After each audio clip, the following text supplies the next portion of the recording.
matin. Vous avez l'habitude, et lundi de Pâques férié ou pas, nous poursuivons nos traditions. On va plus loin à cette heure-ci tous les matins avec Louis Amar. Louis, le pape François a appelé hier à favoriser et à accélérer la distribution de vaccins aux pays les plus pauvres. On en parlait dans le journal de Quentin Vinet. Sauf que pour l'instant, très peu de pays pauvres ont reçu des doses. Il faut un internationalisme du vaccin. Ce sont les mots du souverain pontife hier à Rome. Quelques semaines plus tôt, c'est l'OMS qui avait poussé le même cri. Les inégalités entre pays riches et pays pauvres se creusent et la situation devient grotesque, avait dit son directeur, qui avait même parlé d'échec moral. Et de fait, les chiffres sont clairs.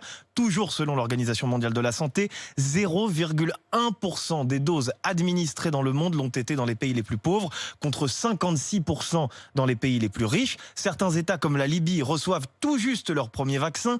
36 pays les attendent encore et n'ont donc commencé à protéger ni leurs soignants, ni les plus fragiles. L'enjeu n'est pas que moral, il est aussi sanitaire.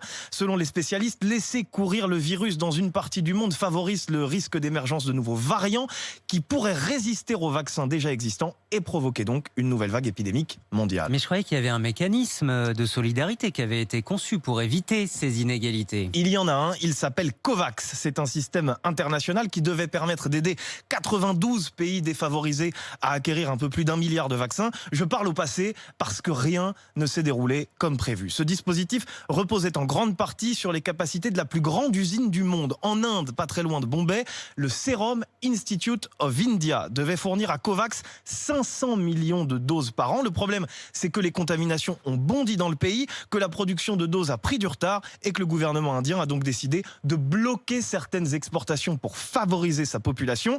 L'Inde est le 3e pays le plus endeuillé du monde, derrière les États-Unis et le Brésil. En Europe, le même scénario s'est produit. Les retards de livraison d'AstraZeneca ont conduit Bruxelles à limiter l'envoi des vaccins. La Chine et la Russie sont donc sollicitées par le continent africain dans son ensemble et ont déjà livré quelques doses à la Mauritanie et à l'Afrique du Sud. Enfin, le laboratoire américain Johnson & Johnson a promis 400 millions de vaccins, mais ils ne commenceront à arriver que cet été. Merci Louis Amar, 6h42 sur RMC.